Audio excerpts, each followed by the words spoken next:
राजनीति जो है लाभाकांक्षी या लाभोन्मूलक प्रभेद पद्धति से उसका प्रयोग हुआ, प्रकारांतर से दोनों जो है वो भय से मुक्त सिद्ध नहीं हुए। इसलिए तीसरे विकल्प की बात है और यह तीसरा विकल्प धार्मिक आर्थिक राजनीति है। फिर इसके बाद बोला कि राज्य संस्था जो है वो समाज का प्रतिरूप है। राज्य संस्था की प्रक्रिया का जनाकांक्षा के विरोध में प्रस्तुत होना ही संघर्ष या क्रांति का कारण है। जनाकांक्षा सर्वदा ही न्याय की पक्षपाती रही है, तो भले अन्याय में जीते रहे हैं लेकिन न्याय के पक्ष में ही रहे हैं। संस्था के प्रथम और द्वितीय स्थिति यानी परिवार और जो समाज है या वर्ग है जिसको समुदाय कह रहे हैं ना, तो परिवार और वर्ग की सीमा में विधि और नीति की प्रतिस्थापना या स्थापना होती नहीं है, क्योंकि वो सीमा में जो विधि और नीति है वो डिफाइन नहीं होती। विधि नीति सार्वभौमिकता में ही डिफाइन होती है। तो फिर कह रहे हैं कि प्रत्येक संस्था की धारणा यानी भ्रमित विचार रूप में उसमें भी मंगल कामना ही रहती है। जब यह प्रक्रिया पद्धति नीति प्रणाली पूर्वक प्रस्तुत होती है तब जनाकांक्षा व संस्था की परस्परताओं में जो अव्यवहारिकताएं रह जाती हैं वही अप्रत्याशित घटनाओं के रूप में प्रकट होती हैं और यही परस्पर विश्वास के तिरुभाव के कारण होते हैं। फलतः विरोध का प्रादुर्भाव एक आवश्यकता बन जाती है, जैसा हम लोग अभी देख रहे हैं पूरी मानव जाति में जो बना हुआ है। इसके दो कारण हो सकते हैं। पहला कारण है कि राज्य संस्था का मूल रूपात्मक दर्शन जिसके आधार पर निर्धारित विधि व्यवस्था का सुदृढ़ ना हो पाना, अर्थात मानवीयता पर आधारित ना होना। और दूसरा कारण बताया है कि राज्य संस्था की कार्य सीमा में पाई जाने वाली जनजाति में संस्कृति सभ्यता का आधार मानवीयतापूर्ण नहीं होना। तो संस्कृति सभ्यता का मानवीयतापूर्ण नहीं होना इसका मतलब क्या है? तो समुदाय पे आधारित होना है ना। और समुदाय जो है धर्म, जाति, नस्ल, भाषा, क्षेत्र आदि के आधार पे, विचार के आधार पे समुदाय है ना। उस आधार पे संस्कृति और सभ्यता को डिफाइन करना, वही अंतर विरोध जो है पूरी मानव जाति में, राजनीतिक में और शिक्षा में और मीडिया में देखने को मिलता है।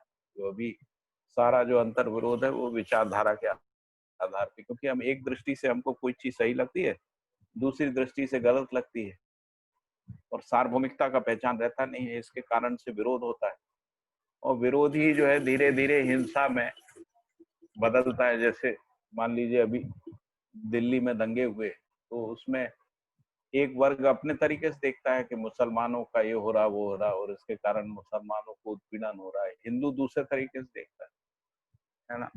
और जो एक स्टेट है, स्टेट अलग तरीके से देखता है। स्टेट को लगता है कि हमको स्टेटहुड को बचाए रखना ज्यादा जरूरी काम है। तो इस तरीके से बहुत सारी, जैसे कम्युनिस्ट हैं वो अपने तरीके से देखते हैं, कांग्रेस अपने तरीके से देखती है, जो दक्षिण पंथी विचारधारा के लोग हैं वो अपने तरीके से देखते हैं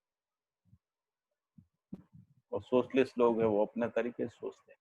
और इन सब के सोचने में कहीं ना कहीं ये रहता है कि उनका जो समुदाय है, उनकी जो वोट बैंक है, जो उनका समूह है, जो उनका वर्ग है ना, उसका हित ही ध्यान रखते हैं। उसमें सार्वभौमिकता या विधि नीति जो है उसकी पहचान नहीं होती है। तो इसलिए लिख रहे हैं कि संस्कृति एवं सभ्यता के संरक्षणार्थ ही विधि व्यवस्था की स्थापना है। सभ्यता और संस्कृति में से के लिए सामाजिकता है, सामाजिकता के लिए उत्पादन, वितरण, उपयोग, सदुपयोग का होना आवश्यक है। इसी कारणवश विधि व व्यवस्था का ध्रुवीकरण एवं उसकी अक्षुण्णता सर्व स्वीकार है। यह मानवीयता पूर्वक सफल और अमानवीयता की सीमा में असफल सिद्ध हुआ है। तो अर्थ संस्कृति में, संस्कृति सभ्यता में चरितार्थ होती है। अर्थव्यवस्था से और सभ्यता विधि से संबद्ध है, ऐसा कहना। इसी संबद्धता उसकी अन्योन्याश्रयता को सिद्ध करती है। इसकी अक्षुण्णता मानव में सफल और अमानवीयता में असफल सिद्ध हुई है। असफलता ही वर्ग संघर्ष, समर, पराभव, भय, आतंक है। सामाजिकता औपचारिक तथ्य नहीं है, अपितु जागृति पूर्वक जीने की कला है। यह केवल जीने की शैली है, यह केवल वास्तविकता पर आधारित है। वास्तविकताएं ही नियति क्रम ही विकास, विकास ही अभ्युदय, अभ्युदय ही व्यवहारिकता और व्यवहारिकता ही सामाजिकता है। तो वास्तविकताएं ही नियति क्रम है, नियति क्रम का मतलब विकास है, विकास क्रम से विकास तक है, विकास ही अभ्युदय है, अभ्युदय ही व्यवहारिकता है, व्यवहारिकता ही सामाजिकता है। व्यवहार संस्कृति सभ्यता विधि व्यवस्था का योगफल है। मानव जीवन का आद्यंत कार्यक्रम इसी चतुर्दिशा में वैभव है। तो विधि अनुभव को, संस्कृति विचार को, सभ्यता व्यवहार को, व्यवस्था उत्पादन विनिमय को स्पष्ट करती है। यह प्रमाण सिद्ध है, यही मूल त्रय को प्रकट करता है। तो ये हम लोगों ने 17 अध्याय पढ़ा था कल, उसको मैंने एक बार रिवाइज कर दिया। इस 17वें में कोई मुद्दा है चर्चा का जिसको तो चर्चा करना है, नहीं तो आगे बढ़ा जाए।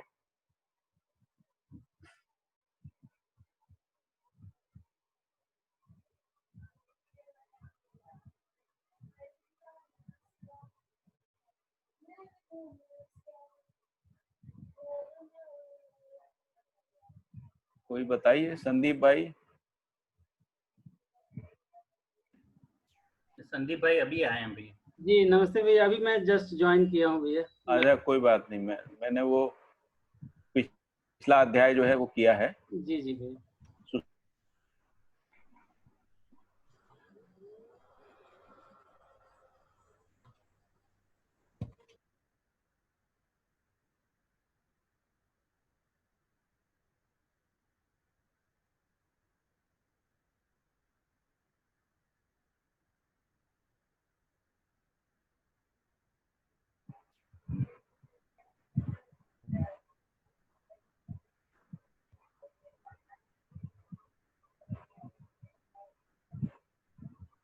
तो अभी आगे बढ़ते हैं ना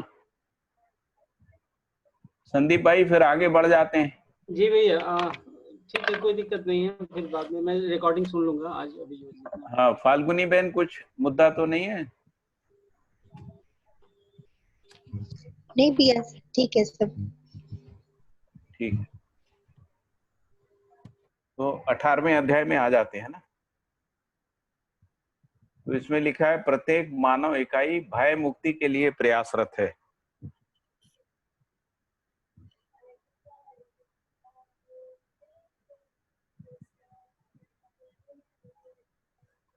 और भय क्या चीज है, तो उसको कह रहे हैं संदिग्धता, सशंकता और विरोध ही भय है। तो सशंकता, संदिग्धता, सशंकता और विरोध। तो संदिग्धता का क्या मतलब होता है, आप में से कोई बताएगा? और निश्चितता को संदिग्धता कहेंगे भैया, जिस चीज के बारे में निश्चय नहीं बने।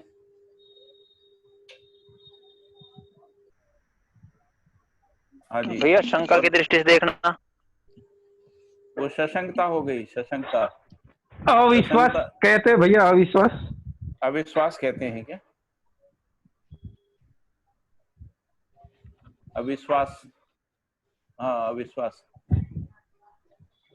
अविश्वास भी एक प्रकार से संदिग्धता ही है ना। लेकिन किस पे अविश्वास की बात हो रही है यहाँ पे? जो मानव इकाई जो है भ्रम मुक्ति होना चाहती है, प्रत्येक मानव इकाई भ्रम मुक्ति के लिए प्रयासरत है। और फिर उसमें जो भय मुक्ति के लिए, तो भय क्या है? तो उन्होंने कहा कि जो संदिग्धता है, जो परस्पर है ना, जो मानव में एक दूसरे के प्रति जो संदेह है, डाउट है ना, शंका है, और जो विरोध है वही भय है। और इसी को जो कह रहे हैं कि अविश्वास है, द्वेष है ना, इस सब के कारण से भय है। यानी हम आपस में सामाजिक नहीं हो पा रहे हैं, यही भय। समाधान के विपरीत विरोध है। मनुष्य जाति के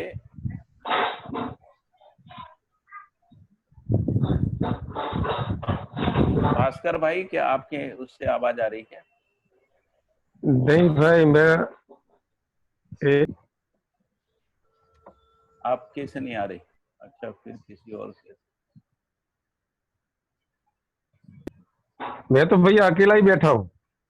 हो- एक किसी के उसमें से आवाज आ रही थी, उसमें दो लोगों के स्पीकर दिख रहे थे, एक हाँ आपका हाँ है और एक जो है वो धीरू भाई का भी था, धीरू भाई हाँ बंद कर हाँ दिया उन्होंने। और ये चंद्र प्रकाश जी का भी खुला हुआ है, चंद्र प्रकाश त्रिपाठी जी, तो उनका भी स्पीकर बंद कर सकते हैं सुनील भाई, अगर करने की जरूरत लगे तो, है ना।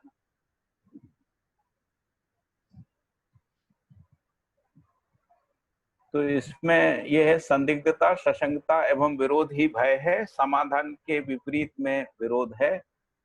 मनुष्य जीवन के कार्यक्रम को मानवीयता में स्पष्ट करने की क्षमता का अभाव ही संदिग्धता है। तो मानवीयता, जो मनुष्य जीवन के कार्यक्रम में मानवीयता में स्पष्ट करने की क्षमता का जो अभाव है, उसको संदिग्धता, रहस्यता, सशंकता एवं भय है, ऐसा भी कह रहे हैं। तो मूलतः शुभाकांक्षा रहते हुए कार्यक्रम में जो अपूर्णता रह जाती है, वह आकांक्षा के विपरीत फल का कारण बनती है।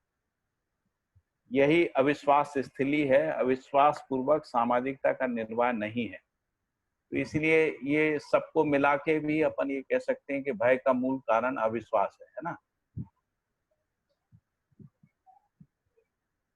और अविश्वास का कारण क्या है कि शुभाकांक्षा रहते हुए, क्योंकि पिछले अध्याय में ही बताया कि जो जनाकांक्षा जो है वो न्याय के पक्षधर ही रहती है, यानी जो शुभाकांक्षा है वो तो एक जैसी बनी रहती है, क्योंकि मानव संतान जन्म से ही जो है न्याय का याचक है और सत्य का वक्ता, सही कार्य व्यवहार करने का इच्छुक रहता है। तो इसलिए जनाकांक्षाएं उसी के पक्ष में बनी रहती हैं, लेकिन जनाकांक्षा के अनुकूल जो है कार्यक्रम नहीं हो पाते।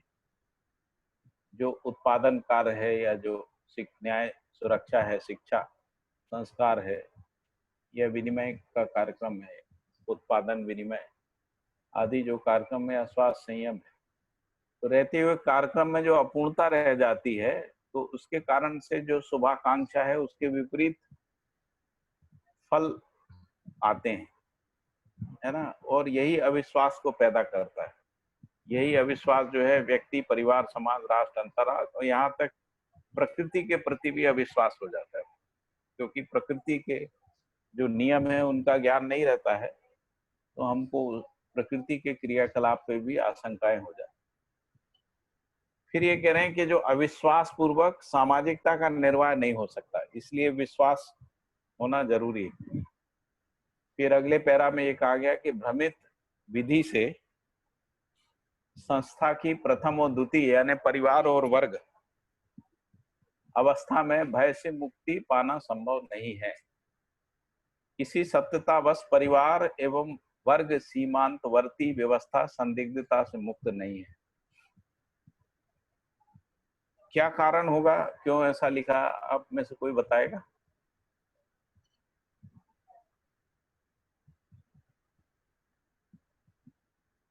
अजीत जी बताएंगे आप? सुनीता बहन?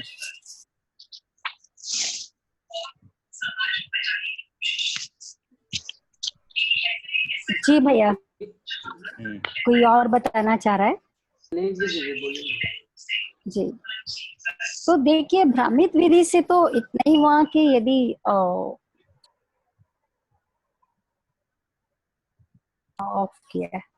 ऑफ किया है, दोबारा से खोलूं या? आपकी आवाज आ रही है? हाँ, अच्छा गलती से हो गया था दीदी, प्लीज। अच्छा ठीक है, मुझे लगा किया है ऑफ। गलती से हो गया।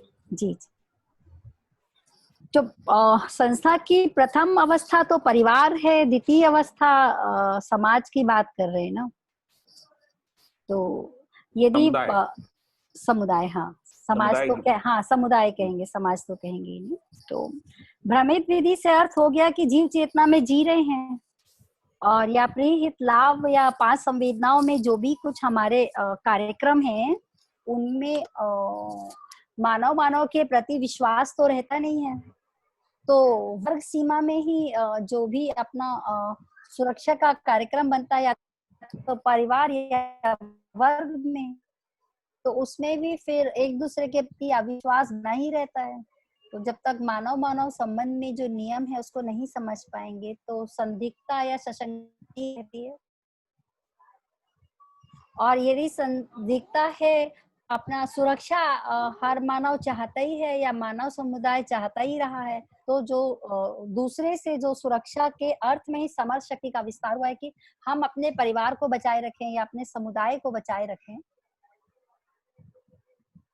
तो समर संभावना पर्यंत समाज व सामाजिकता की उपलब्धि नहीं है। तो यदि जीव चेतना विधि से जीते हैं या प्रीहित लाभ में या 5 संवेदनाओं का अर्थ में यदि कार्यक्रम होता है तो उसमें तो विश्वास आधार रहता ही नहीं है।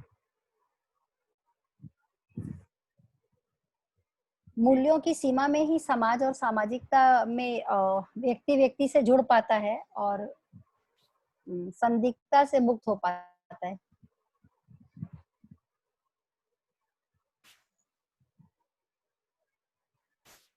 ठीक है, तो एक बार इसको आगे पढ़ लेते हैं।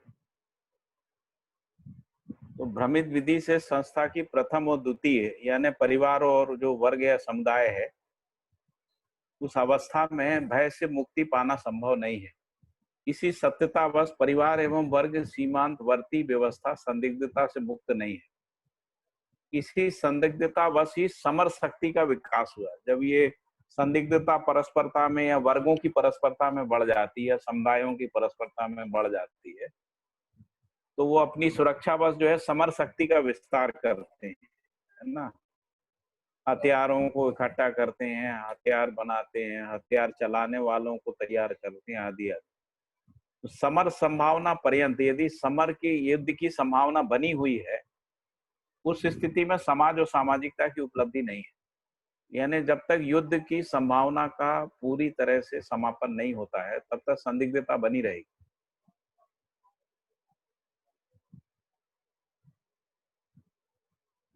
समाज और सामाजिकता के बिना मनुष्य आश्वस्त और विश्वस्त नहीं है। तो कह रहे हैं जब तक ये समाज यानी अखंड समाज, और अखंड समाज जब नीति विधि पूर्वक जो है व्यवस्था में जीता है, तब वो सामाजिकता हुई। तो अखंड समाज जब व्यवस्था में जीता है, न्याय धर्म सत्य रूपी व्यवस्था में जीता है, तभी मनुष्य आश्वस्त और विश्वस्त होता है ना। प्रत्येक मनुष्य आश्वस्त होने के लिए उत्पादन, तो आश्वस्त होने का मूल कारण है कि उत्पादन सुलभता हो जाना, और उत्पादन सभी मनुष्य की आवश्यकताओं के लिए आवश्यकता पूर्ति जो है वो आवश्यकता से अधिकता के रूप में हो जाना, तभी मानव जो है आश्वस्त होता है। और विश्वस्त होने के लिए व्यवहार, विश्वस्त होने के लिए न्यायपूर्ण व्यवहार, ये दो चीजों की आवश्यकता है। इसी को हम लोग कह रहे हैं समाधान समृद्धि। तो प्रत्येक मनुष्य आश्वस्त होने के लिए उत्पादन और विश्वस्त होने के लिए व्यवहार करता है। जब उसे उपलब्ध नहीं कर पाते हैं, तब उसमें निराशा कुंठा उत्पन्न होती है। यह सब प्रक्रियाएं भ्रांतिपथ चक्र में पाई जाती हैं। प्रत्येक मनुष्य भ्रांति से मुक्ति पाना चाहता है। यह केवल मानवीयता में सफल और अमानवीयता की सीमा में असफल होता है। तो मूल बात ये कही जा रही है कि जो हम लोग भ्रमिक विधि से जो संस्था का प्रथम और द्वितीय अवस्था है, उसमें समाधान समृद्धि पूर्वक जीना हुआ नहीं, बल्कि आपस में बैर विरोध बना रहा। पूरी मानव जाति को यदि देखें, पूरी पृथ्वी में, तो जितना भी संघर्ष है वो मूल रूप से समुदायों का परस्पर संघर्ष है। चाहे वो धर्म समुदाय हो, चाहे वो राज्य समुदाय हो, या वो विचारधारा के समुदाय हो, या समुदाय के अंदर समुदाय हो। जैसे मान लीजिए कि कोई एक धर्म समुदाय है, उस समुदाय के अंदर छोटे छोटे जातिगत समुदाय, उनमें भी परस्पर विरोध और एक दूसरे के प्रति अविश्वास जो है वो बना रहता है। तो अभी तक ऐसा मानव जाति में एक भी प्रमाण ऐसा देखने को नहीं मिलता है कि कोई भी समुदाय जो है समुदाय चेतना में रहते हुए विरोध से मुक्त हो गया। और क्योंकि विरोध बना रहता है इसलिए युद्ध शक्ति या समर शक्ति का विस्तार होता है, समर शक्ति को विकसित करता है, क्योंकि उसको दूसरे समुदाय से भय लगता है। उस भय से बचने के लिए वो अपने समर शक्ति का विस्तार करता है। तो इसलिए निष्कर्ष ये निकलता है कि जब तक समर संभावना है तब तक समाज और सामाजिकता की उपलब्धि नहीं है, जबकि समाज और सामाजिकता के बिना मानव में आश्वस्त और विश्वस्त नहीं है। तो मानव आश्वस्त और विश्वस्त होना चाहता है, लेकिन समाज और सामाजिकता के बिना वो हो नहीं पा रहा है। तो प्रत्येक मनुष्य कैसे हो सकता है? तो उन्होंने कहा कि प्रत्येक मनुष्य आश्वस्त होने के लिए उत्पादन और विश्वस्त होने के लिए व्यवहार करता है। जब उसे ये उपलब्ध नहीं होता है, यानी उत्पादन पूर्वक वो आश्वस्त नहीं होता है और व्यवहार पूर्वक विश्वस्त नहीं होता है, जब उसे उपलब्ध नहीं कर पाते हैं तब उनमें निराशा कुंठा उत्पन्न होती है। यह सब प्रक्रियाएं भ्रांति पथ चक्र में पाई जाती हैं। प्रत्येक मनुष्य भ्रांति से मुक्ति चाहता है। यह केवल मानवीयता में सफल होता है, अमानवीयता की सीमा में असफल होता है। इसलिए सफलता के लिए ही मनुष्य ने अशेष प्रयास किए हैं। सफलता चारों आयामों एवं 10 सोपानी व्यवस्था की एक सूत्रता है। यही सहअस्तित्व एवं समृद्धि को प्रत्यक्ष करती है। तो वो कह रहे हैं कि सफलता के लिए मनुष्य ने अशेष प्रयास किए।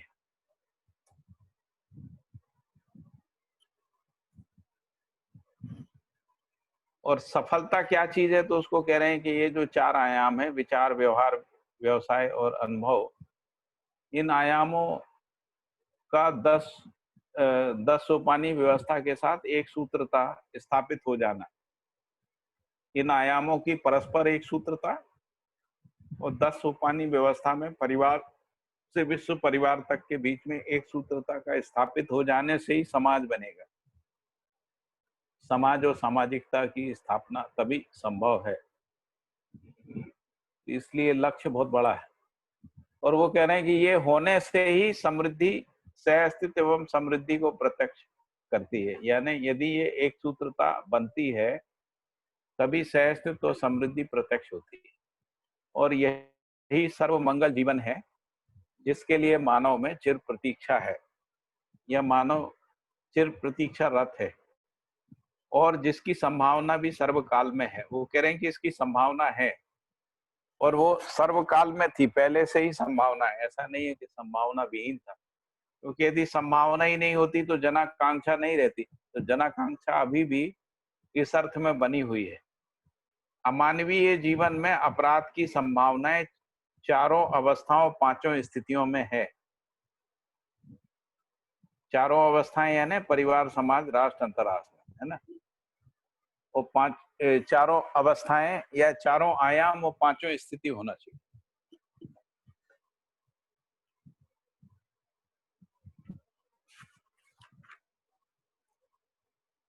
ये 4 अवस्थाएं लिख दिया है या 4 आयाम होना चाहिए? 4 आयाम होना चाहिए।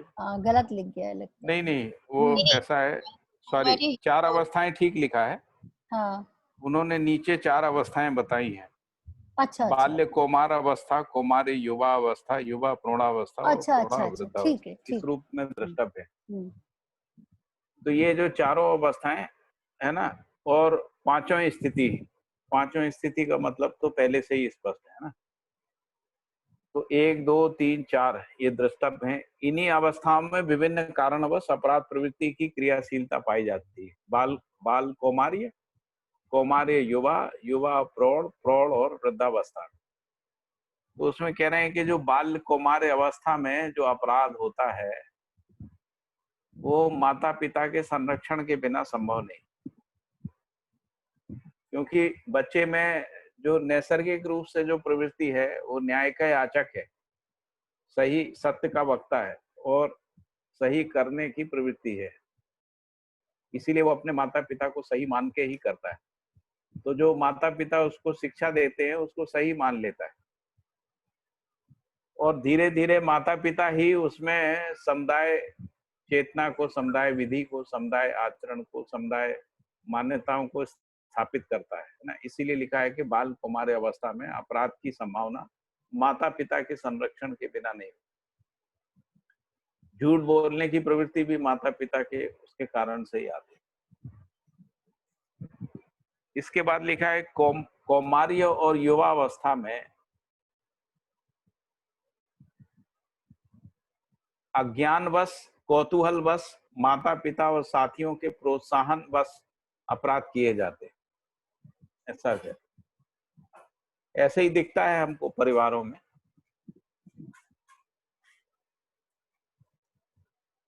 युवावस्था में माता पिता का थोड़ा कम हो जाता है, लेकिन साथियों का ज्यादा हो जाता है। और इसके साथ साथ कुछ कौतूहल भी पैदा होते हैं, ऐसा करके देखें क्या होगा।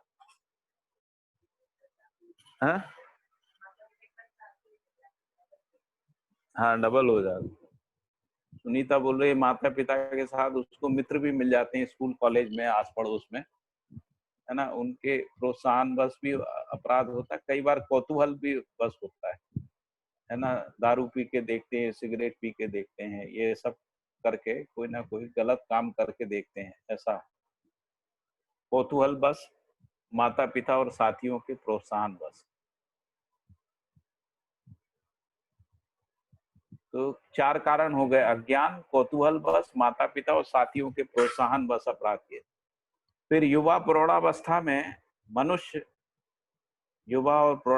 में मनुष्य अज्ञान बस, कौतूहल बस, प्रलोभन बस। तो जैसे वो युवा हो जाता है, नौकरी करने जाता है, व्यापार करता है, तो प्रलोभन बस भी हो जाते हैं, अत्याशा बस भी हो जाते हैं, कामुकता के कारण भी, और अभाव बस, परिवार और साथियों की स्थिति परिस्थितियों की व्यवस्था बस, यानी मजबूरी में भी कुछ अपराध। ये युवा और प्रौढ़ावस्था में जो अपराध होते हैं: अज्ञान, कौतूहल, प्रलोभन, अत्याशा, कामुकता एवं अभाववश, परिवार और साथियों की स्थिति परिस्थिति पर भी, यानी गलत संगत हो जाए और परिवार में गलत संस्कार हैं, उस परिस्थिति बस भी जो है अपराध के लिए प्रवृत्त हो जाता है युवा और प्रौढ़ावस्था के लोग। और जो प्रौढ़ और वृद्धावस्था में हैं, उनमें प्रधान रूप से अज्ञान, अत्याशा और अभाव परिस्थिति बाध्यता पूर्वक अपराध करना प्रसिद्ध है। अभाव बस परिस्थिति बाध्यता पूर्वक अपराध करना प्रसिद्ध है। तो ये चारों अवस्थाओं में अपराध कैसे द्रष्टव्य होता है, उसका विश्लेषण यहाँ पर उन्होंने दिया है। और ये पांचों स्थितियों में बना रहता है। फिर लिखा है कि बाल अपराध में प्रधान अभिभावकों का, कौमार्य अपराध में प्रधान परिवार व मित्रों का, युवावस्था में परिवार और साथियों का, और वृद्धावस्था में रहस्यता या निस्सहायता का होना आवश्यक है। वृद्धावस्था में जो भी अपराध होता है उसमें रहस्यता, निस्सहायता का होना आवश्यक है। अपराध का मूल रूप अज्ञान ही है। यही अत्याशा। ये भैया निसहायता का क्या अर्थ, किस अर्थ में है? मतलब जैसे बच्चे छोड़ देते हैं माता पिता को, अकेले रह जाते हैं ना, उनको कोई उनकी सेवा शुश्रूषा, खाने पीने की कमी, ये सब निस्सहायता हो जाती है ना। फिर लिखा है यही अत्याशा लोभ, मोह, मद, मात्सर्य, काम और क्रोध एवं अक्षमता के रूप में क्रियाशील होती है। यही अत्याशा, क्या लिखा है, लोभ, है ना, लोभ। फिर लिखा है मोह। लोभ का मतलब पता है ना, पात्रता से अधिक पाने की वांछा लोभ है। और मोह, मोह का मतलब संकीर्णता में मुग्ध हो जाना। फिर मद, असत्य के प्रति मान्यता, असत्य के प्रति, है ना, मान्यता, उसको कह रहे हैं मद। फिर मात्सर्य, मात्सर्य का मतलब दूसरे के विनाश की उत्कट कामना करते रहना। हाँ, ठीक है ना मास्टर का परिभाषा।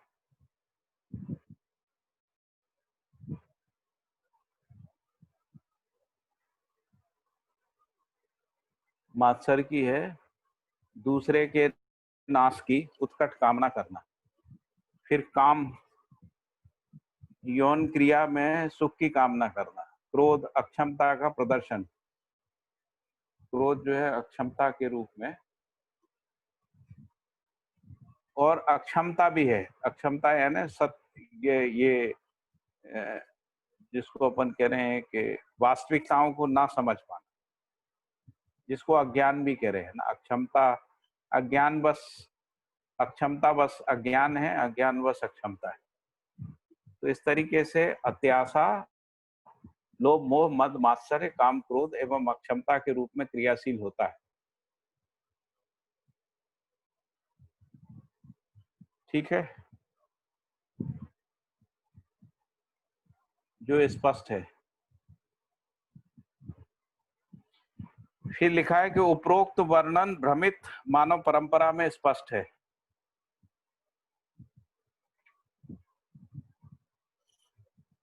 भ्रमित मानव परंपरा में ये सब हम लोग देख सकते,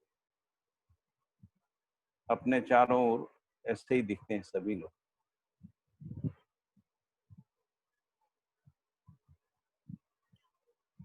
फिर है अपराध एवं निरपराध के सहायक तत्व दो हैं। मतलब ये जो अपराध और जो निरपराध, इसके जो सहायक तत्व हैं दोनों के, यानी अपराध के भी और अपराध को, निरपराधिता को बढ़ाने के लिए भी जो सहायक तत्व हैं वो दो हैं। पहला है जिसको कह रहे हैं शिक्षा। पहला है शिक्षा, प्रचार, प्रदर्शन। शिक्षा, प्रचार, प्रदर्शन और प्रकाशन। ये तो दिख ही रहा है ना। और द्वितीय है जिसको कह रहे हैं व्यवस्था, नीति, पद्धति और प्रक्रिया। व्यवस्था का मतलब सामाजिक, आर्थिक, राजनीतिक जो भी व्यवस्था है। नीति भी सामाजिक, आर्थिक, राजनीतिक नीति, और पद्धति भी और प्रक्रिया भी। फिर आगे लिखा है पर धन, पर नारी, पर पुरुष, पर पीड़ा के रूप में सामाजिक अपराध है। सामाजिक अपराध जो है पर धन, पर नारी, पर पुरुष, पर पीड़ा भैया के रूप में। हाँ जी, ये प्रकाशन कैसे सहयोगी है अपराध या निरपराध के लिए, थोड़ा उसको। अभी जो भी साहित्य प्रकाशित हो रहा है उसके ये उस प्रकाशन जो पहले प्रकाशन हर इकाई प्रकाशित है, ऐसा उस प्रकाशन के नहीं, संदर्भ में वो ये बात। प्रकाशन की बात नहीं हो रही। ये इस क्रम में देखिए ना, शिक्षा, प्रचार, प्रदर्शन और प्रकाशन। अभी प्रकाशन और प्रसारण भी है आजकल। जो टेलीविजन माध्यम जो करते हैं ना, वो प्रसारण भी। जी, प्रसारण भी जोड़ दिया जाए तो कम, मतलब ये तो ठीक हाँ, पहले प्रकाशन ही था, पब्लिकेशन था। है। जी अभी पब्लिकेशन और ब्रॉडकास्टिंग हो गया ना। जी, तो इंफॉर्मेशन। ये दोनों तत्व जो है, तो कह रहे हैं पहला तत्व तो ये है, यदि मान लीजिए ये शिक्षा खराब है, प्रचार खराब है, प्रदर्शन खराब है, प्रकाशन खराब है ना, तो वो अपराध को बढ़ाएगा, है ना। और यदि ये सब ठीक है तो अपराध को कम करेगा। और दूसरा वो बोल रहे हैं कि यदि व्यवस्था गड़बड़ है ना, यदि शक्ति केंद्रित व्यवस्था है, दंड नीति पे आधारित है, लाभोन्मादी, कामोन्मादी जो है अर्थव्यवस्थाएं,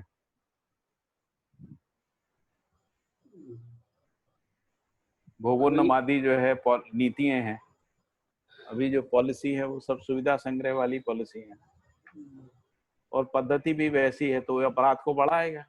नहीं तो अगर ये ठीक है, यदि व्यवस्था ठीक है, नीति ठीक है, पद्धति ठीक है, तो प्रक्रिया ठीक है, तो अपराध कम होगा। ये पद्धति और प्रक्रिया में क्या बारीक फर्क है, थोड़ा वो समझा देते हैं। पद्धति का मतलब है व्यक्ति, परिवार, समाज, राष्ट्र, अंतरराष्ट्र के रूप में ये पद्धति है। हम पद्धति पूर्वक ही जो है कड़ी से कड़ी जुड़ती है ना। और प्रक्रिया का मतलब है न्याय प्रक्रिया, धर्म प्रक्रिया, सत्य प्रक्रिया। ऐसा। तो न्याय प्रक्रिया, धर्म प्रक्रिया पूर्वक सर्वतोमुखी समाधान है, न्याय प्रक्रिया पूर्वक अखंड समाज है, सत्य प्रक्रिया पूर्वक अखंड समाज सार्वभौम व्यवस्था है। ठीक है, वो उन प्रक्रियाओं के विस्तार में बाद में अभी अपन आगे पढ़ेंगे। जी जी। फिर कहा कि अपराध जो है वो 4 जगह पे है। एक सामाजिक अपराध, वैचारिक अपराध, राष्ट्रीय और अंतर्राष्ट्रीय अपराध है ना। फिर वैयक्तिक अपराध भी, ऐसा।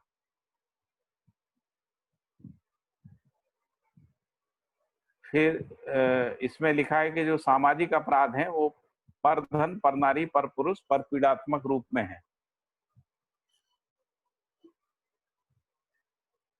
ना। और जो वैचारिक अपराध हैं वो संग्रह, द्वेष, अविद्या, भय और अभिमान के रूप में। जैसे अपन ने वो जो चार्ट डिस्कस किया था ना, तो जो संग्रह है, संग्रह लोभ से युक्त होता है। लोभ शोषण से शोषण, अपराध से अपराध जो है वो विरोध से विरोध, हिंसा से हिंसा, युद्ध से। तो इस तरीके से संग्रह जो है युद्ध तक, अपराध युद्ध तक के अपराध तक पहुंचता है। ऐसे ही द्वेष है, तो द्वेष जो है 2 प्रकार का होता है, मानसिक द्वेष और भौतिक द्वेष। मानसिक द्वेष जो है वो घृणा है और भौतिक द्वेष हिंसा है। और घृणा और हिंसा पूर्वक जो है विरोध और युद्ध तक स्थिति जाती है। ऐसे ही अविद्या है, ऐसे ही भय है, भय आतंक से युद्ध होता है। अभिमान है, ऐसे ही अभिमान उद्दंडता से युक्त होती है। तो अभिमान से उद्दंडता, उद्दंडता से विरोध, विरोध से है ना हिंसा, हिंसा से प्रतिहिंसा आदि। इस तरीके से ये सब वैचारिक अपराध हैं। तो वैचारिक अपराध के साथ ही सामाजिक अपराध होते हैं। तो वैचारिक अपराध पहले होते हैं, बाद में सामाजिक अपराध होते हैं। और फिर इसके बाद ये भी होता है कि सामाजिक अपराध के अर्थ में वैचारिक अपराधों की प्रयुक्ति भी होती है।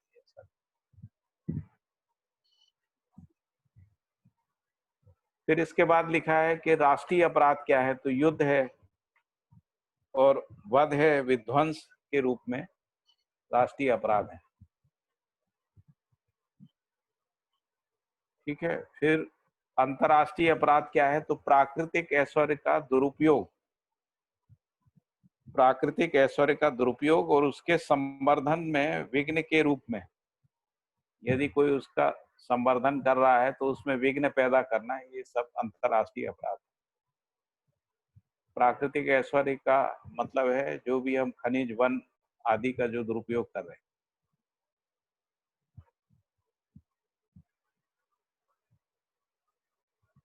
फिर आगे लिखा है वैयक्तिक अपराध सहयोग से, परिवार का अपराध प्रोत्साहन से, और वर्ग का अपराध जो है संरक्षण योग्य शासन से। तो जैसे अभी हम लोग देखते हैं ना कि जो शासन है वो अपराधियों का संरक्षण करते हैं। और कई बार ऐसा भी होता है कि शासन की प्रवृत्ति ऐसी है, जो अभी वर्तमान शासन है, कि वो अपराधियों का ही संरक्षण करती है और जो अपराध में लिप्त नहीं है उनकी उपेक्षा करती है। फिर अंतर्राष्ट्रीय जीवन में अपराध जो है अनिश्चितता और अनिर्णयता से ही होते हैं। अंतर्राष्ट्रीय जीवन में अपराध अनिश्चितता और अनिर्णयता से होते हैं। ये ठीक है, ये सब समझ में आ गया ना पूरा। तो पहले ये कहा कि चारों अवस्थाओं में अपराध जो है कैसे होते हैं, तो बताया कि बाल कुमार अवस्था में माता पिता के संरक्षण से, है ना।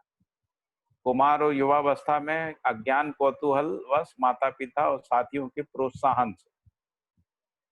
फिर कहा युवा प्रौढ़ावस्था में अज्ञान कौतूहल, प्रलोभन, अत्याशा, कामुकता व अभाववश परिवार व साथियों की स्थिति परिस्थिति की व्यवस्था वश भी अपराध होते हैं, है ना। फिर प्रौढ़ावस्था में, प्रौढ़ा वृद्धावस्था में प्रधान अज्ञान, अत्याशा, अभाववश, परिस्थिति बाध्यता पूर्वक अपराध का होना। फिर लिखा है बाल अपराध में जो प्रधान कारक तत्व है वो अभिभावक हैं। कौमार अवस्था में प्रधान कारक तत्व परिवार है और मित्रों का भी है। और युवावस्था में जो अपराध है उसमें परिवार और साथियों का। और वृद्धावस्था में रहस्य और निस्सहायता अपराध का होना पाया जाता है, के कारण से अपराध का होना पाया जाता है।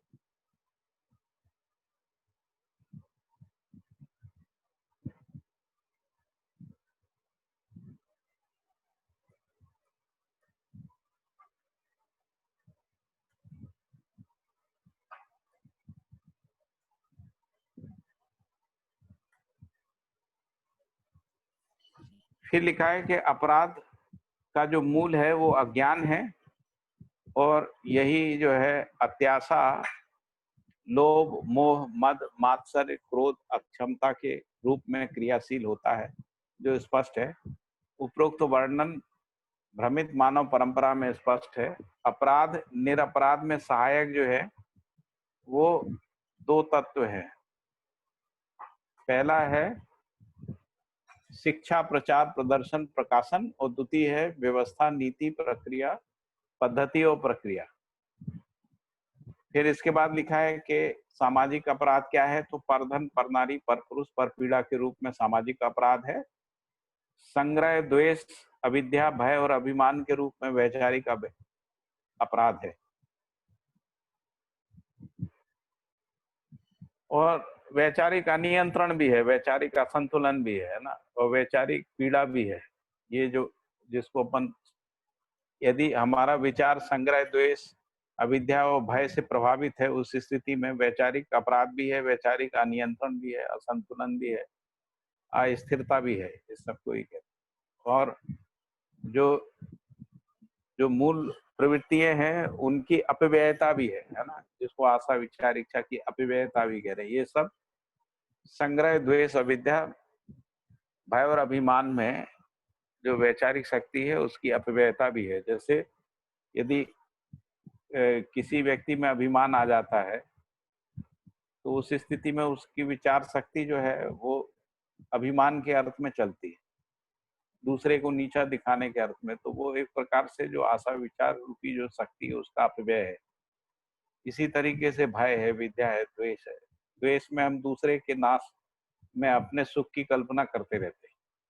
दूसरे का नुकसान हो जाए, क्षति हो जाए, दूसरे का अपमान हो जाए, दूसरे की निंदा हो जाए, है ना, दूसरे को चोट पहुंच जाए, मर जाए, उसको रोग हो जाए, इस तरीके की जो भी हम कामना करते रहते हैं ना, वो सब द्वेष है ना, घृणा है, हिंसा भी है। और ये जो घृणा, हिंसा है वो हर उसमें रहती है। मतलब जब ये कायिक हो जाती है तो हिंसा का रूप ले लेती है, मानसिक रहती है तो वो घृणा के रूप में रहती है। मानसिक हिंसा भी रहती है, विचार से किसी को दुखी करना, है ना, वो एक प्रकार से हिंसा ही है। फिर लिखा है कि युद्ध, वध और विध्वंस के रूप में राष्ट्रीय अपराध हैं, और जो भी प्राकृतिक ऐश्वर्य है उसका जो दुरुपयोग हो रहा है और उसके संवर्धन में जो विघ्न पैदा कर रहे हैं वो अंतर्राष्ट्रीय अपराध है। फिर लास्ट में ये दिया कि वैयक्तिक अपराध है ना वो सहयोग से ही होते हैं। जब तक कोई दूसरा सहयोग नहीं करता है तब तक होते नहीं है, क्योंकि स्वयं स्फूर्त प्रवृत्तियां तो उसकी न्याय, सही और सत्य के पक्ष में रहती है मानव संतान की। तो उसमें गलती तभी करता है जब उसको कोई सहयोग देता है, संरक्षण देता है, प्रोत्साहन देता है, तभी वो व्यक्ति, बच्चा जो है सीखता है। ये लिखा है परिवार के जो अपराध हैं, परिवार का जो अपराध है वो प्रोत्साहन से होता है। जब कोई किसी अपराध करने वाले व्यक्ति को प्रोत्साहित करता है कोई। और वर्ग का जो समुदाय में जो अपराध है उसके संरक्षण योग्य शासन से होता है, उसके बिना हो नहीं सकता। फिर अंतर्राष्ट्रीय जीवन में अपराध जो है अनिश्चितता और अनिर्णयता के से ही होते हैं। जैसे अभी हम लोग ग्लोबल वार्मिंग को लेके अनिर्णय की स्थिति में है वैश्विक स्तर पे, उसके कारण से अपराध कंटिन्यू है। जैसे प्रदूषण को लेके अनिर्णय, अनिश्चितता और अनिर्णय की स्थिति में है दुनिया की सभी सरकारें। उसी के कारण से जो प्रदूषण को रोकने के लिए जो प्रयास होना चाहिए वो सफल नहीं हो पा रहे हैं, है ना। तो इसलिए अंतर्राष्ट्रीय जो अपराध हैं वो अनिर्णय और अनिश्चयता से ही होते हैं। फिर लिखा है कि अपराध मनुष्य का लक्ष्य नहीं है। प्रत्येक मनुष्य न्याय पाना चाहता है, सही करना चाहता है। मनुष्य के जीने के क्रम में अपराध एक घटना के रूप में द्रष्टव्य है। अपराध से पांचों स्थिति और चारों आयाम स्वस्थ नहीं है। और वो कह रहे हैं ये जो ऊपर वर्णित अपराध हैं इन्हीं के कारण से पांचों स्थिति यानी व्यक्ति, परिवार, समाज, राष्ट्र, जनता राष्ट्र स्वस्थ नहीं है। और चारों आयाम का मतलब है जो विचार, व्यवहार और व्यवसाय और अनुभव आयाम है, ये चारों आयाम। अब यहाँ पे अनुभव आयाम किस तरीके से स्वस्थ नहीं है, तो अनुभव जो है वो रहस्यता में फंस जाता है, मान्यताओं में फंस जाता है। उस रूप में अनुभव आयाम को हम लोग अस्वस्थता के रूप में देखेंगे, है ना। अहंकार में फंस जाता है। फिर है अपराध अमानवीयता में सीमित प्रक्रिया है। तो अपराध कहाँ तक सीमित है, तो उन्होंने कहा अमानवीयता में सीमित है। और यह भ्रांति पथ चक्र का प्रकाशन है। इससे विकसित अवस्था ही देव पथ चक्र है, जिसके लिए मानव में सतत त्रषा है, अथक प्रयास है, पूर्ण आकांक्षा है। किसके लिए? देव पथ चक्र में संक्रमित होने के लिए मानव में सतत त्रषा है। यानी यदि ह्यूमन हिस्ट्री को देखते हैं तो हजारों साल से आदमी इसके लिए त्रसित है और अथक प्रयास किया है। कई प्रकार की उपासना, साधनाएं ये सब करी हैं लोगों ने, एवं पूर्ण आकांक्षा है। इससे अधिक आकांक्षा भी नहीं है मानव में ऐसा। तो देवपद चक्र में संक्रमित होना ही मानवीयता सहज वैभव है। फिर ये लिखा है कि यही वैयक्तिक एवं परिवार की स्थिति में आचरण एवं व्यवहार है। इसका व्यवस्था एवं शिक्षा के रूप में उपलब्ध हो जाना मानवीयतापूर्ण समाज का प्रत्यक्ष रूप है। देवपद चक्र में संक्रमित होना मानवीयता सहज वैभव है। और ये जो मानवीयता सहज वैभव है यही वैयक्तिक और परिवार की स्थिति में आचरण एवं व्यवहार है। और ये जो परिवार और व्यक्ति की सीमा में जो आचरण और व्यवहार है, इसका शिक्षा और व्यवस्था पूर्वक सर्व सुलभ हो जाना ही मानवीयतापूर्ण समाज का प्रत्यक्ष रूप है। यही संक्रमण प्रक्रिया चेतना विकास मूल्य शिक्षा के क्रम में भावी है। तो इसको चेतना विकास क्यों कहते हैं? क्योंकि चेतना जो है क्रम से न्याय, धर्म, सत्य के अर्थ में उसका विकास होता है, इसलिए चेतना विकास कहते हैं।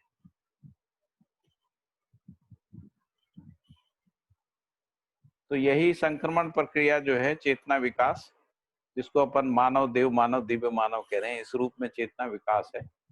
और मूल्य शिक्षा है। मूल्य शिक्षा का मतलब है कि मानव परंपरा में मूल्यों के निर्वाह के लिए जो आवश्यक शिष्टताएं हैं उसकी शिक्षा के अर्थ में शिक्षा है ना। तो वो कह रहे हैं कि चेतना विकास मूल्य शिक्षा के क्रम में ये दोनों चीजें जो ऊपर कही गई, यानी वैयक्तिक और परिवार की स्थिति में आचरण और व्यवहार और इसका व्यवस्था एवं शिक्षा के रूप में उपलब्ध हो जाना ही मानवीयतापूर्ण समाज का प्रत्यक्ष रूप है। यह संक्रमण प्रक्रिया चेतना विकास मूल्य शिक्षा क्रम से भावी है। अमानवीयता से मुक्ति पाने के लिए मानवीयता ही एक संभावना है।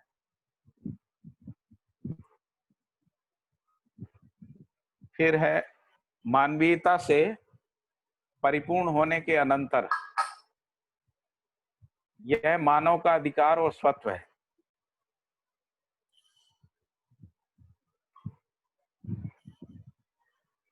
यही अधिकार और स्वत्व स्वतंत्रता के लिए उत्प्रेरणा है।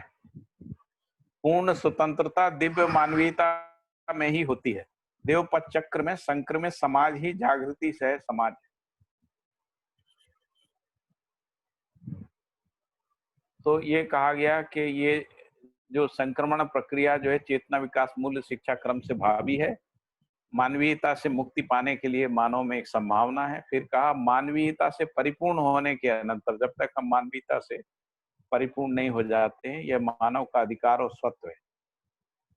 और यह अधिकार और स्वत्व स्वतंत्रता के लिए उत्प्रेरणा है। क्या चीज है अधिकार और स्वत्व? चेतना विकास मूल्य शिक्षा। और यह अधिकार और स्वत्व स्वतंत्रता के लिए उत्प्रेरणा है। पूर्ण स्वतंत्रता दिव्य मानवीयता में ही होती है। देवपथ चक्र में संक्रमित समाज ही जागृति सहज समाज है। इससे पूर्व की स्थिति में सामाजिकता पूर्ण समाज सिद्ध नहीं है। पूर्व की स्थिति क्या है? तो जिसको अमानवीयता में परिवार और वर्ग बोल रहे हैं, क्योंकि अमानवीयता में सामाजिकता का पूर्ण होना संभव नहीं है। इसी कारणवश वर्ग संघर्ष का क्रम दृष्टिगोचर है। फिर ये वर्ग संघर्ष का क्रम जो है वो व्यक्ति से शुरू होकर अंतरराष्ट्र तक बना रहता है, इसीलिए वर्ग संघर्ष क्रम लिखा है।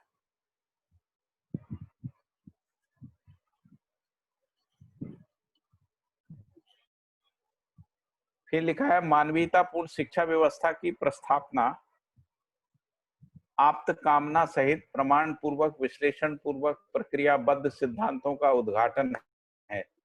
मानवीयता पूर्ण शिक्षा एवं व्यवस्था की प्रस्थापना क्या है? तो आप्त कामना सहित प्रमाण पूर्वक विश्लेषण पूर्ण प्रक्रियाबद्ध सिद्धांतों का उद्घाटन है। यह अनुसंधान क्षमता ही स्वाभाविक प्रक्रिया है। प्रत्येक जागृत इकाई में सबके जागृति के प्रति कामना जागृत होना स्वाभाविक है। इसी क्रम में प्रत्येक अनुसंधान जन सुलभ होता आया है। जिनमें यह क्षमता प्रत्यक्ष हुई है वे आप्त पुरुष हैं। मानवीयता में ही संस्कृति सभ्यता विधि और व्यवस्था की एक रूपता सिद्ध होती है, अर्थात निर्विषमता सिद्ध होती है। यही धार्मिक आर्थिक राजनीतिक एकात्मकता को सिद्ध करती है, जिसके लिए ही मानव कुल प्रतीक्षारत है। यही व्यक्ति में उत्पादन व्यवहार विचार और अनुभूति के लिए अविरत प्रेरणा का स्रोत है। तो एक बार इसको फिर से पढ़ देता हूं, इस वाले पैराग्राफ को। इसमें कुछ स्पष्ट नहीं हो तो पूछेगा। मानवीयतापूर्ण शिक्षा व व्यवस्था की प्रस्थापना आप्त कामना सहित प्रमाण पूर्वक विश्लेषण पूर्वक प्रक्रियाबद्ध सिद्धांतों का उद्घाटन है। यह अनुसंधान क्षमता की स्वाभाविक प्रक्रिया है। फिर लिखा है प्रत्येक जागृत इकाई में सबके जागृति के प्रति कामना जागृत होना स्वाभाविक है, जिसको अपन सर्वसुख भी कह रहे हैं ना। इसी क्रम में प्रत्येक अनुसंधान जन सुलभ होता आया है। इससे पूर्व भी जो जन सुलभ हुआ है अनुसंधान, वो इसी कामना बसी हुआ है। जिनमें यह क्षमता प्रत्यक्ष हुई है वे आप्त पुरुष हैं। मानवीयता में ही संस्कृति सभ्यता और विधि व्यवस्था की एक रूपता सिद्ध होती है, अर्थात निर्विषमता सिद्ध होती है। यही धार्मिक आर्थिक और राजनैतिक एकात्मकता को सिद्ध करती है, जिसके लिए मानव कुल प्रतीक्षारत है। फिर लिखा है कि यह व्यक्ति में उत्पादन व्यवहार विचार और अनुभूति के लिए अविरत प्रेरणा का स्रोत है।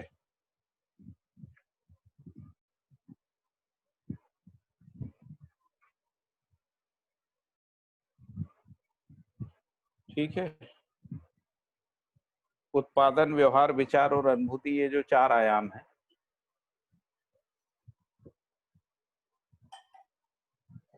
उनके अनविरत प्रेरणा का स्रोत है। क्या चीज स्रोत है? जो ये आप्त कामना है, यानी सर्व सुख की जो कामना है।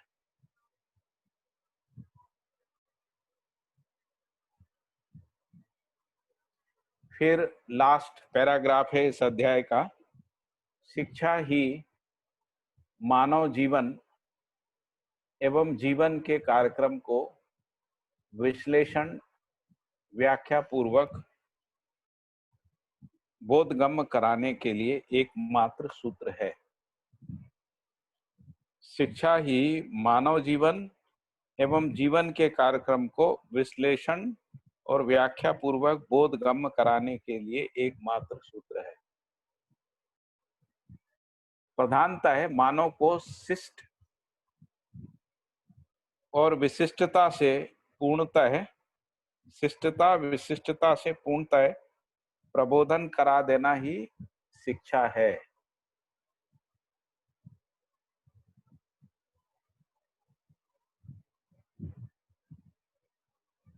साथ ही उत्पादन विनिमय कुशलता निपुणता योग्यता का निर्माण करना ही शिक्षण का चरितार्थता है। तो शिक्षा के बारे में लिखा है कि शिक्षा ही मानव जीवन और जीवन के कार्यक्रमों को विश्लेषण व्याख्या पूर्वक बोधगम्य कराने के लिए एक मात्र सूत्र है। फिर लिखा है प्रधानतः मानव को शिष्टता विशिष्टता से पूर्णतः प्रबोधन करा देना ही शिक्षा है। और विशिष्टता और शिष्टता के अलावा और साथ ही उत्पादन विनिमय कुशलता और निपुणता योग्यता का निर्माण करना ही शिक्षण का चरितार्थ है। ठीक है भैया, शिष्टता और विशिष्टता को थोड़ा सा स्पष्ट कर दें। जो शिष्टता है वो व्यवहार में होती है और विशिष्टताएं जो है व्यवस्था में भागीदारी के अर्थ में। शिष्टता का मतलब है परिवार समाज राष्ट्र अंतरराष्ट्र में मूल्यों का निर्वाह करना, वो शिष्टता है। और विशिष्टता का मतलब है जो व्यवस्था का संचालन करना, व्यवस्था में भागीदारी।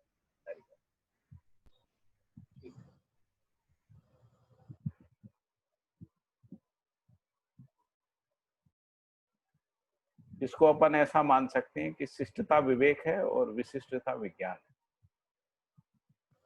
ऐसा समझ सकते हैं। उसी अर्थ में लिखा है। ठीक है,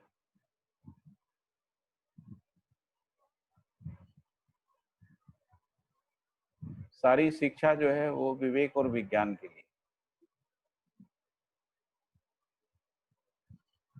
और कोई मुद्दा? काफी स्पष्टता से लिखा है ना, इसमें कुछ भी ऐसा है नहीं जी, जहाँ अस्पष्टता हो। कुछ है क्या है? नहीं, सब कुछ स्पष्ट है। अपराध के बारे में इतनी विस्तृत चर्चा है, इसमें सारे अपराध शामिल हाँ, दिखाई देंगे। सब डिफाइन कर दिए एक एक चीज, और वो हमको दिखता भी है हमारे चारों ओर। ऐसा नहीं है कि कोई रहस्यात्मक बात कर रहे हैं ना।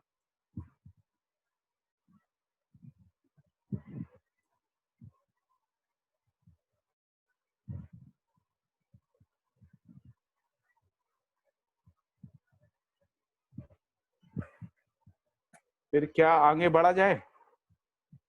19वां अध्याय, आचरण पूर्णता ही शिक्षा का लक्ष्य है। पुरानी किताब में टाइटल था आचरण पूर्णता पर्यंत शिक्षा का अभाव नहीं।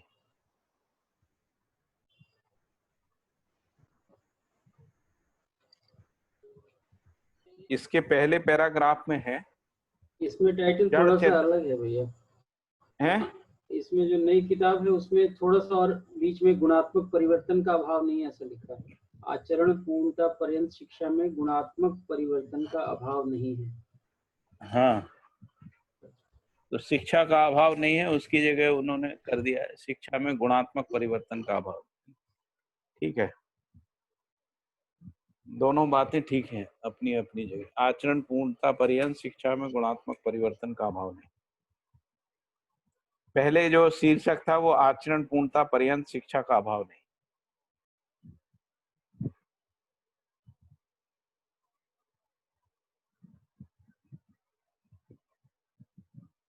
फिर इससे पहले ये वाली किताब से पहले वाली जो किताब थी उसमें शीर्षक था आचरण पूर्णता ही शिक्षा का लक्ष्य है। तो 3 किताबों में 3 शीर्षक हो गए। तो इसलिए मैंने कहा शीर्षक को पे मत जाना आप, है ना। जी भाई। तो अभी जो हमने ऊपर शिक्षा के बारे में पढ़ा है ना, जी कि भाई शिक्षा का कार्यक्रम क्या है और शिक्षा में क्या प्रबोधन कराना है, तो शिक्षा और शिक्षण क्या चीज, शिक्षण क्या है और शिक्षा क्या है ना। उसी क्रम में आगे बोल रहे हैं, जड़ चैतन्यात्मक प्रकृति ही अध्ययन के लिए वस्तु व विषय सर्वोच्च है।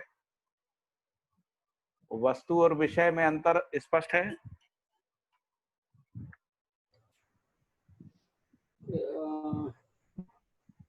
वस्तु मतलब वास्तविकता, या और विषय का मतलब जड़ जड़ पक्ष हो गया क्या भाई? विषय का मतलब शब्द स्पर्श रूप रसगंध, जी जो इंद्रियों के विषय है। जड़ चैतन्यात्मक प्रकृति ही अध्ययन के लिए वस्तु व विषय सर्वस्व है। सत्ता में मात्र ज्ञान एवं अनुभूति ही प्रसिद्ध है।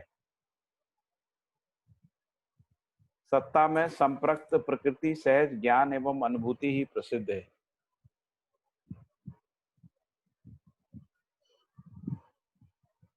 फिर है, सत्ता में मात्र ज्ञान एवं अनुभूति प्रसिद्ध है। यह ज्ञान प्रकृति की सीमा में भ्रम पर्यंत संभव नहीं है। मानव प्रकृति की सीमा में भ्रम पर्यंत, यह ज्ञान मानव प्रकृति की सीमा में भ्रम पर्यंत संभव नहीं है। जिसको अपन कह रहे हैं ना कि ये सत्ता में संप्रक्त प्रकृति सहज ज्ञान और अनुभूति, इसको कह रहे हैं कि यह जो ज्ञान और अनुभूति है, यह मानव प्रकृति में भ्रम पर्यंत संभव नहीं, यानी भ्रम से मुक्ति के बाद ही ये हो सकता है। तो मानव प्रकृति में निर्भ्रमता, विकास एवं जागृति के क्रम में पाई जाने वाली, मानव प्रकृति में निर्भ्रमता, विकास और जागृति के क्रम में पाई जाने वाली चारों अवस्थाओं, तीनों चक्रों एवं भ्रम मुक्ति की सीमा पर्यंत व्याख्या, विश्लेषण एवं प्रमाण है। तो क्या कह रहे हैं कि चारों अवस्थाओं की व्याख्या और विश्लेषण और प्रमाण है ना। तीनों चक्रों का व्याख्या, विश्लेषण और प्रमाण, और भ्रम मुक्ति तक, जब तक भ्रम मुक्ति नहीं हो जाए तब तक व्याख्या, विश्लेषण और प्रमाण।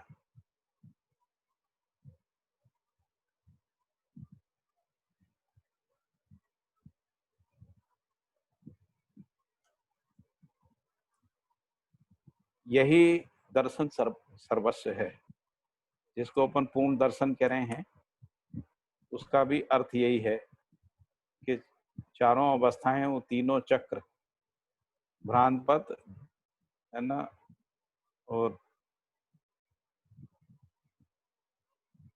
देवपथ और प्राणपथ है ना। प्राणपथ, भ्रांतपथ और देवपथ, ये तीनों चक्र एवं भ्रम मुक्ति की सीमा पर्यंत व्याख्या, विश्लेषण और प्रमाण, यही दर्शन सर्वस्व है।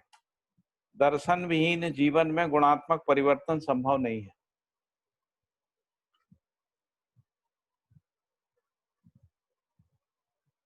दर्शन विहीन जीवन में गुणात्मक परिवर्तन संभव नहीं। तो प्रत्येक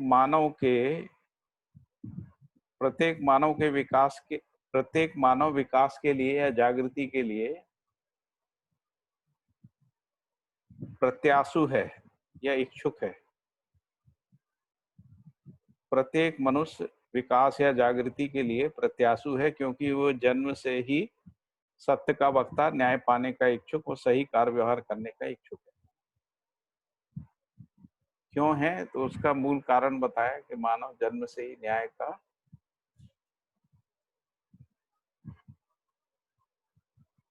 सत्य वक्ता, न्याय पाने का इच्छुक और सही कार्य व्यवहार करने का इच्छुक है। ठीक है, ये स्पष्ट हो गया ना। फिर लिखा है कि दर्शक ही दृश्य का दृष्टि के द्वारा दर्शन करता है। तो जो दर्शक है, दर्शक का मतलब जो अध्ययन करने वाला है, वही दृश्य का दृष्टि के माध्यम से, यानी दृष्टि क्या है, तो आदर्शवादी, भौतिकवादी या सहअस्तित्ववादी दृष्टि है ना, या जिसको कहें प्रिय हित लाभ और न्याय धर्म सत्य की दृष्टि।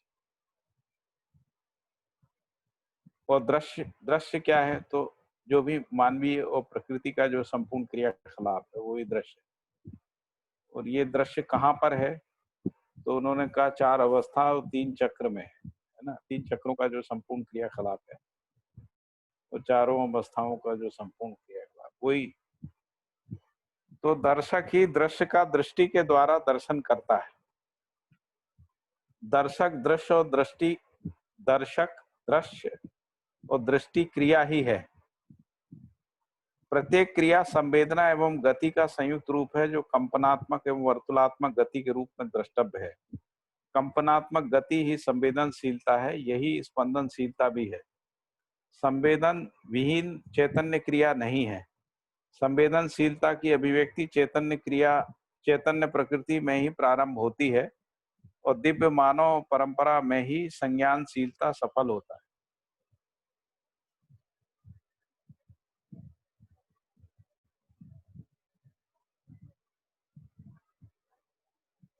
तो दर्शक ही दृश्य का दृष्टि के साथ, दृष्टि के द्वारा दर्शन करता है। दर्शक दृश्य और दृष्टि क्रिया ही है। प्रत्येक क्रिया संवेदना एवं गति का संयुक्त रूप है, जो कंपनात्मक एवं वर्तुलात्मक गति के रूप में द्रष्टव्य है। कंपनात्मक गति ही संवेदनशीलता है, यही स्पंदनशीलता भी है। संवेदन विहीन चैतन्य इकाई नहीं है।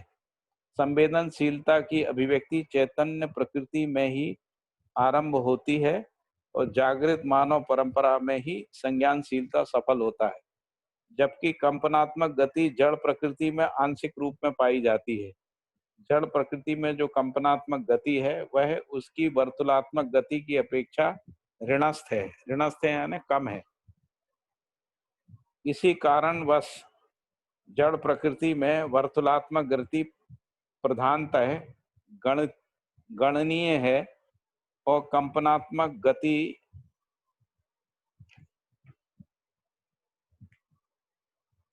कंपन विहीन इकाई नहीं है, ऐसा लिखा। ठीक है, ये इसमें कुछ चर्चा करना है?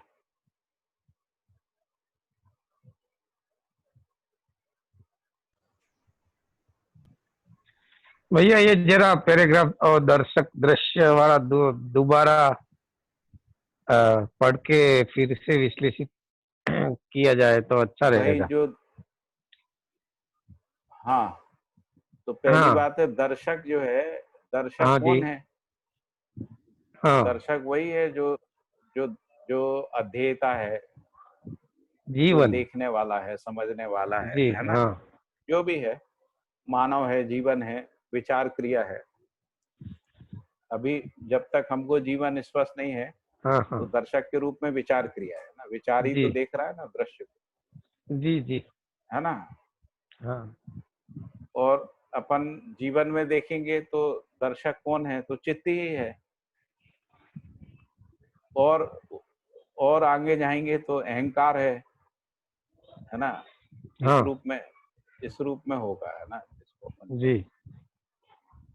तो जो है जो अध्ययन करता है, जो देखता है, जो समझता है ना, हाँ उसको कह रहे हैं वो दर्शक है। जी। तो दर्शक ही दृश्य का, तो दृश्य क्या है? जो भी भौतिक, रासायनिक और जीवन क्रियाकलाप है मानव जाति के, जी। ये 3 ही प्रकार का क्रियाकलाप है ना, भौतिक, रासायनिक और जीवन। और दूसरे अर्थ में देखें तो जागृत व्यक्ति ही दर्शक है। तो जी। दृश्य क्या है, तो सहअस्तित्व ही है सह-अस्तित्व। हाँ है ना। जी जी। और अभी भ्रमित परंपरा में देखें तो दृश्य क्या है, तो भौतिक, क्रियाकलाप। रासायनिक संसार है, जो भी क्रियाकलाप। तो जी दृष्टि जी। क्या है, तो यदि मानव परंपरा में देखें तो 3 ही दृष्टि है मूल रूप से, है ना। हाँ जी। हाँ जी। आदर्शवादी दृष्टि, भौतिकवादी दृष्टि और सहअस्तित्ववादी दृष्टि। तो सहअस्तित्ववादी दृष्टि से ये मध्यस्थ दर्शन सहअस्तित्ववाद है। जी जी। आदर्शवादी दृष्टियों से तमाम प्रकार की जो धार्मिक रिलीजियस फिलॉसफीज है ना, हाँ जी। और भौतिकवादी दृष्टि से जो भौतिक विज्ञान वगैरह जो निकला है, भौतिकवाद निकला है, वो सब भौतिकवादी दृष्टि है ना।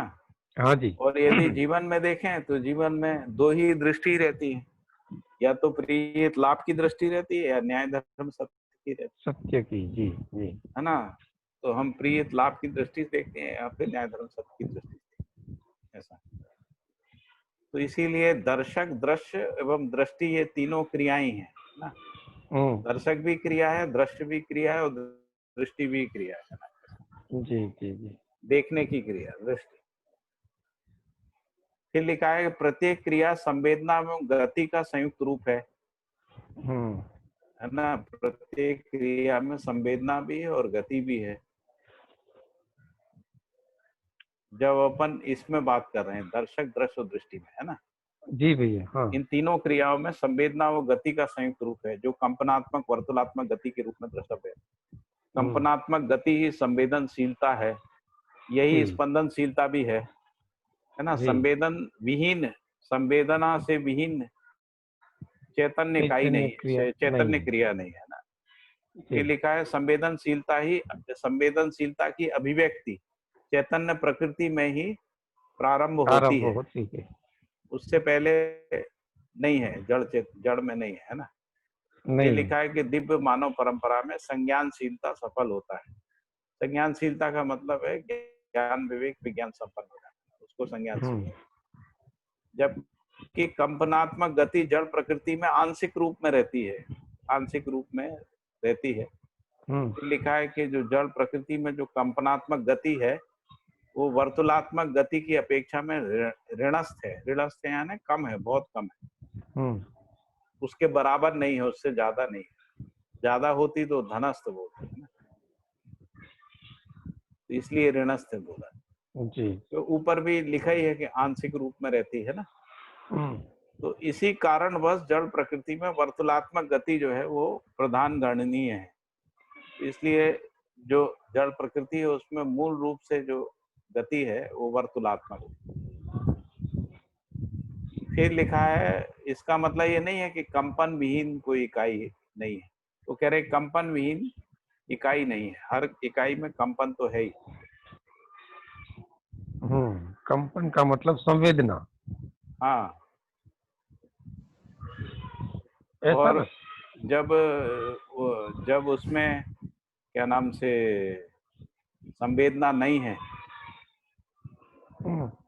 ना, उस स्थिति में भी कंपन रहता है जड़ इकाई। जी जी। तो कंपन मतलब संवेदना भी है, लेकिन कंपन का मतलब कंपन भी है, वाइब्रेटरी मोशन, वाइब्रेटरी, हाँ, वो भी है। फिर जैसे प्राणावस्था में जो कंपन है वो स्पंदन है ना, स्पंदन है।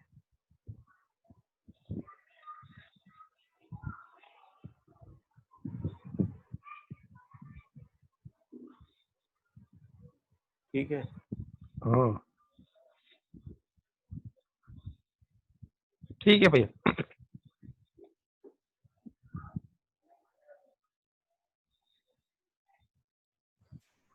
भैया कंपन जो है वो स्थूल समझ में आता है, जिसको वाइब्रेटरी मोशन कहते हैं, और चैतन्य में कंपनात्मक जो गति है वही जागृति के लिए जो है वो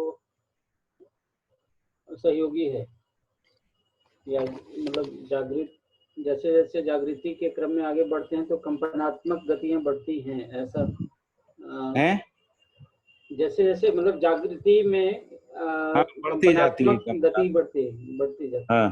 तो एक तरफ वो स्थूल में हम उसकी कंपनात्मक वाइब्रेटरी मोशन की बात कर रहे हैं, और उसी को चैतन्यता में जो है जागृति क्रम में विकास कह रहे हैं, जागृति की तरफ। ये दोनों कैसे जुड़ता है ये थोड़ा सा तो फिर आगे गति का चैतन्य के विकास, चैतन्यात्मक विकास। हाँ, अगला पैरे पे जाते हैं अपन, है ना। ठीक है। तो स्पंदन ही अग्रिम विकास के लिए तृषाभिव्यक्ति है, यही प्रत्येक अवस्था में स्वभाव है। अब ये स्पंदन को फिर डिफाइन किया है ना, स्पंदन अग्रिम विकास के लिए तृषा अभिव्यक्ति है, यही प्रत्येक अवस्था में स्वभाव है। उस स्वभाव को स्पंदन के रूप में कह रहे हैं। स्वभाव परिवर्तन ही मूल्य परिवर्तन है। जिसको हम लोग मूल्य परिवर्तन कह रहे हैं वो स्वभाव परिवर्तन ही है। चारों अवस्थाओं में जो मूल्य परिवर्तन है वो स्वभाव का परिवर्तन ही है। गुणात्मक मूल्य परिवर्तन ही विकास है और यही स्पंदनशीलता का क्रम है। कंपनात्मक एवं वर्तुलात्मक गति का योगफल ही क्षमता है। क्षमता ही संस्कार पूर्वक स्वभाव में अभिव्यक्त होती है। अभिव्यक्ति की विविधता ही गुणात्मक परिवर्तन के लिए सहायक है। तो पहली बात ये बोली स्वभाव परिवर्तन ही मूल्य परिवर्तन है। इसके बाद ये कहा गुणात्मक मूल्य परिवर्तन ही विकास है। फिर कहा यही स्पंदनशीलता का क्रम है। फिर कहा कि कंपनात्मक एवं वर्तुलात्मक गति का योगफल ही क्षमता है। क्षमता ही संस्कार पूर्वक स्वभाव में अभिव्यक्त होती है। अभिव्यक्ति की विविधता ही गुणात्मक परिवर्तन के लिए सहायक भी है, के लिए भी सहायक है। अभिव्यक्ति की विविधता ही गुणात्मक परिवर्तन के लिए भी सहायक है। इस क्रम में मानव न्याय प्रदायी धर्मीयता को प्रसारित करता है। किस रूप में करता है? अभिव्यक्ति के रूप में। ये जो अभिव्यक्ति है इसी क्रम में मानव न्याय प्रदायी हो जाता है ना, यदि वो अभिव्यक्त कर पाता है। किसको अभिव्यक्त कर पाता है? तो संस्कार पूर्वक अपने स्वभाव को यदि वो अभिव्यक्त कर पाता है तो उस स्थिति में मानव में न्याय प्रदायी धर्मीयता को प्रसारित करना आ जाता है। यही अन्य मानव पर स्थापित होने वाला प्रभाव है और यही अन्य मानव तक पहुंचता है जो उनके अंदर उनको प्रभावित करता है ना। तो स्थापित मूल्य एवं शिष्ट मूल्य सहित निर्वाह करने की क्षमता ही न्याय प्रदायी धर्मीयता का प्रसारण है। इसके लिए निपुणता, कुशलता, पांडित्य है। तो स्पंदनशीलता का क्रम है। कंपनात्मक एवं वर्तुलात्मक गति का योगफल ही क्षमता है। तो कंपनात्मक गति यानी जो विचार करने की जो क्रिया है, वर्तुलात्मक गति का मतलब जो आस्वादन करने का क्रिया है। क्षमता ही संस्कार पूर्वक स्वभाव में अभिव्यक्त होती है ना। अभिव्यक्ति की विविधता ही गुणात्मक परिवर्तन के लिए भी सहायक है। इसी क्रम में मानव में न्याय प्रदायी धर्मीयता को प्रसारित करता है। इसी क्रम में मानव न्याय प्रदायी धर्मीयता को, धर्म का मतलब है सर्वतोमुखी समाधान है ना, समाधान को प्रसारित करता है। यही अन्य मानवों पर स्थापित होने वाला प्रभाव है। तो यही जो समाधान है वो अन्य मानव तक पहुंच के उनमें स्थापित होने वाला प्रभाव है। फिर लिखा है स्थापित मूल्यों का शिष्ट मूल्य सहित निर्वाह करने की क्षमता ही न्याय प्रदायी धर्मीयता का प्रसारण है। इसके लिए निपुणता, कुशलता, पांडित्य है।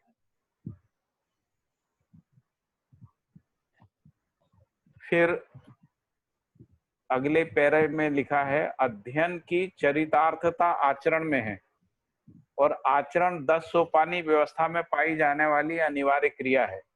आचरण विहीन इकाई नहीं है और आकांक्षा सहित गतिशीलता ही आचरण है। यानी आकांक्षा क्या है? तो समाधान, समृद्धि, अभय, सह अस्तित्व सहित गतिशीलता ही आचरण है। यानी उसके लिए की गई जो गतिशीलता है वही आचरण।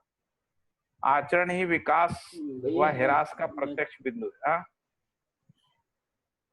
ये पिछले पैराग्राफ में थोड़ा मैं अटका हुआ हूँ भैया।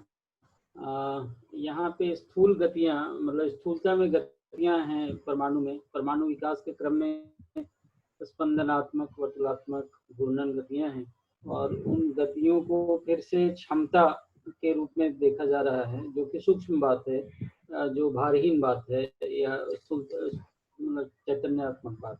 तो ये जो है अभी मैं मैं देख नहीं पा रहा हूँ कि कैसे जड़ चीज जो है वो भावनात्मक चीजों में बदल गई। स्पंदन गति जो है वो निपुणता कुशलता पांडित्य में बदल गई। ये एकदम ट्रांजिशन फेज के वर्णन जैसा मुझे दिखाई दे रहा है। भाई जो भी क्रिया का प्रकटन है ना, जी तो जिसका जिससे प्रकटन है उसमें वो क्रिया बीज रूप में रहती है। यही तो सहअस्तित्व सिद्धांत है।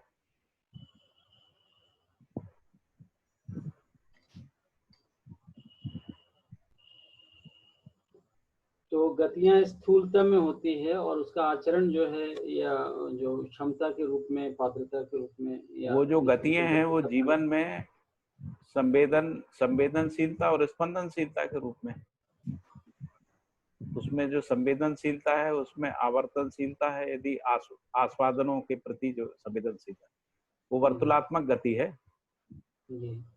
और जो संज्ञानीयता के उसमें है वो कंपनात्मक गति है। इन दोनों के योगफल में ही क्षमता है मानव की। क्षमता ही संस्कार पूर्वक स्वभाव में अभिव्यक्त होती है। यानी ये जो संवेदनशीलता और संज्ञानशीलता है ना, वही स्वभाव के रूप में अभिव्यक्त होती है। तो यही चीज मतलब मुझे काफी वो अचंभित कर रही है यहाँ पे कि परमाणु की गतियां कैसे कैसे फिर उसको स्वभाव में और सूक्ष्म चीजों में जैसे निपुणता कुशलता पांडित्य में परिभाषित की जा रही है। हाँ। ये मतलब मुझे काफी वो कर रही है। यही डिफरेंट है दूसरी जगह, मतलब परमाणु के विकास की तरह योग्यता क्षमता वो एकदम डिफरेंट चीज समझी जाती है, सूक्ष्म चीज या चैतन्य चीज है ना। और यहाँ स्थूलता से देखते हुए गतियों को फिर पात्रता क्षमता में देखी जाती है। ठीक है।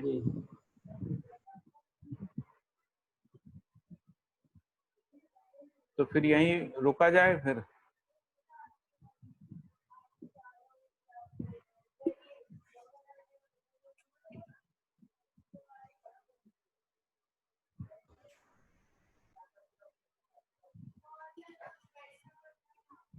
या इस पैराग्राफ को पढ़ दूं मैं केवल? पढ़ दीजिए भैया, अच्छा रहेगा। पढ़ देता हूँ। अध्ययन की चरितार्थता आचरण में ही है। आचरण 10 सोपानी व्यवस्था में पाई जाने वाली अनिवार्य प्रक्रिया है। आचरण विहीन इकाई नहीं है। आकांक्षा सहित गतिशीलता ही आचरण है। आचरण ही विकास व ह्रास का प्रत्यक्ष बिंदु है। जड़ एवं चैतन्य प्रकृति में भी आचरण का अभाव नहीं है। मानव क्रिया के कार्यक्रम को अक्षुण्ण बनाए रखने के लिए विचार श्रृंखला में सामाजिकता का अनुसंधान हुआ है। सामाजिकता की अक्षुण्णता केवल मानवीयता में सिद्ध होती है। सामाजिकता के लिए मानवीयता ही एकमात्र शरण स्थली है। मानव के द्वारा 10 सोपानी व्यवस्था में किए जाने वाले आचरणों में ही प्रतिभा एवं व्यक्तित्व का प्रकटन है। प्रतिभा और व्यक्तित्व का संतुलन ही संतुलित जीवन का प्रत्यक्ष रूप है। यही जाने हुए को मानना और माने हुए को जानना है। यही अंतर्द्वंद से मुक्ति है एवं भौतिक समृद्धि और बौद्धिक समाधान है जो सबकी आकांक्षा है। यही गुणात्मक परिवर्तन का चरितार्थ रूप है। विकास क्रम में गुणात्मक परिवर्तन भावी है, जो सहज प्रक्रिया है जिसमें वेदना का अत्याभाव है। यही जीवन का संगीत है। विकास एवं जागृति की प्रत्येक कड़ी सुखद होती है। विकास एवं जागृति के अतिरिक्त और कोई शरण नहीं है। ठीक है, यहाँ हम लोग रुकते हैं। कल इसको फिर पढ़ेंगे। ये 2 पैराग्राफ एक बार फिर से रिवाइज करेंगे, फिर आगे बढ़ेंगे। ठीक है, और कुछ मुद्दा बातचीत के लिए?